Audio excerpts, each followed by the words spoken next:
What if I told you that the thing that you're chasing, like climbing the corporate ladder, getting the next promotion, being approved by people you don't even like, or getting that apology from someone, or the safety of fitting in, isn't actually what you want? I've spent 20 years figuring this out, and I will save you decades of time and regret in just 10 minutes. I might look pretty young, but I've had a very, very traumatic life. For most of my life, I've done what was expected of me. I follow the norm, I have the degree, and it almost killed me. And here's what I learned. One of the biggest regrets of dying people is I wish I had the courage to live a life true to myself and not a life others expected of me.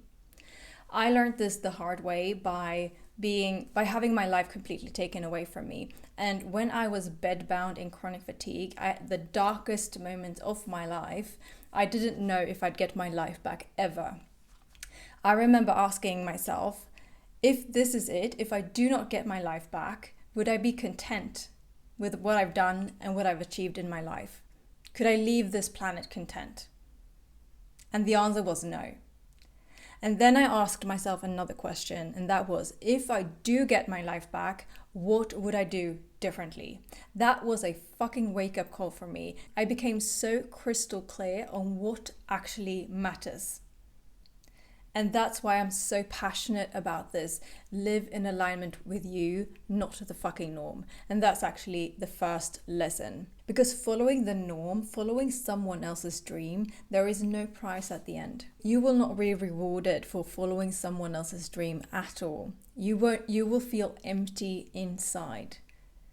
And I'm so passionate about this, but this is my life's calling to spread this message, because I feel like I was having one foot in death, and now that I'm granted my life back, I have to spread this so much and be like, please follow your heart, do what your heart desires. The second lesson is that time doesn't heal anything, and that unexpressed and suppressed emotion will be stored in the body until you release it, even if it happened 30 years ago.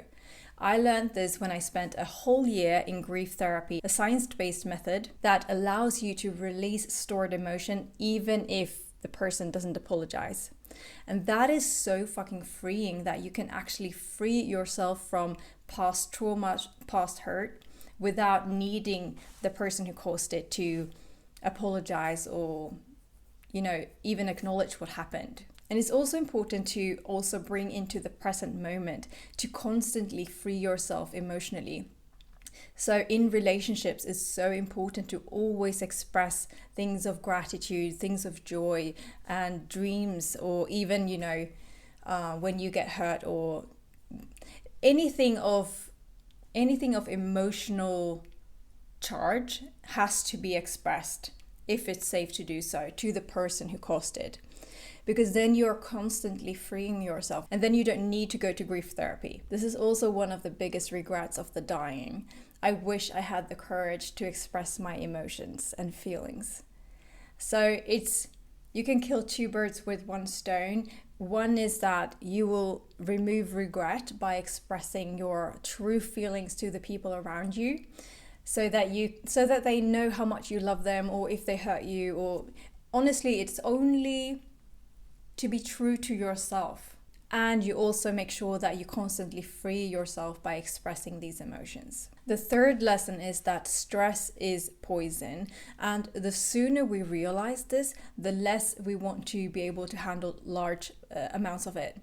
And I believe that it's so glorified being able to handle a lot of stress in the corporate world, because it benefits the company. It doesn't benefit you. There is no animal on this planet who can tolerate large amounts of stress from the first thing in the morning to the end of the night. That is not healthy. I also realized that the body can handle hard work, it can handle long days, but don't add stress to the equation. That's when it gets dangerous. So if your body is constantly stressed, it will put you out of balance. So stress plus never rest is actually very dangerous. Hard work without stress is just totally fine.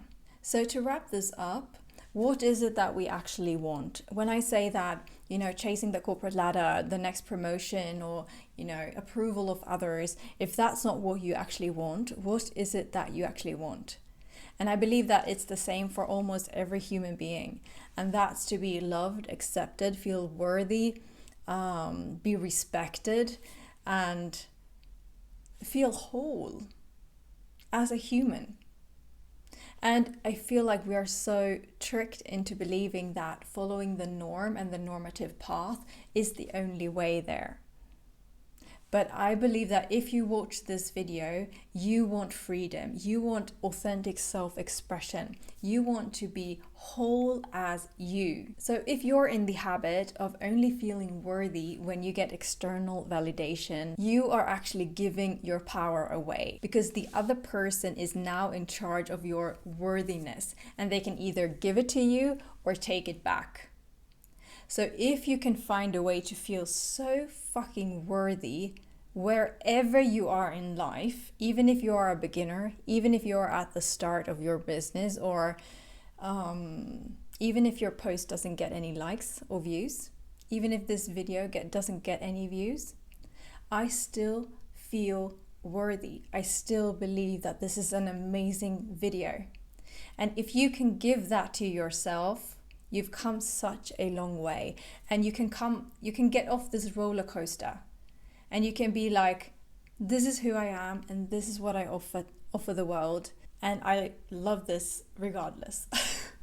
If you liked this video, I think that you would love my newsletter, where I help you overcome limiting beliefs so that you can step into the most authentic version of you and live a life in alignment with you and not the fucking norm. Sounds good? Okay. Bye. Nuane foda kudus nganga ay kauda asunti kauda nganga Aba wasidaya mama ay nganga dai watiskinga Nuane foda kudus nganga ay kauda asunti kauda nganga Aba wasidaya mama ay nganga dai watiskinga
No one ever got to do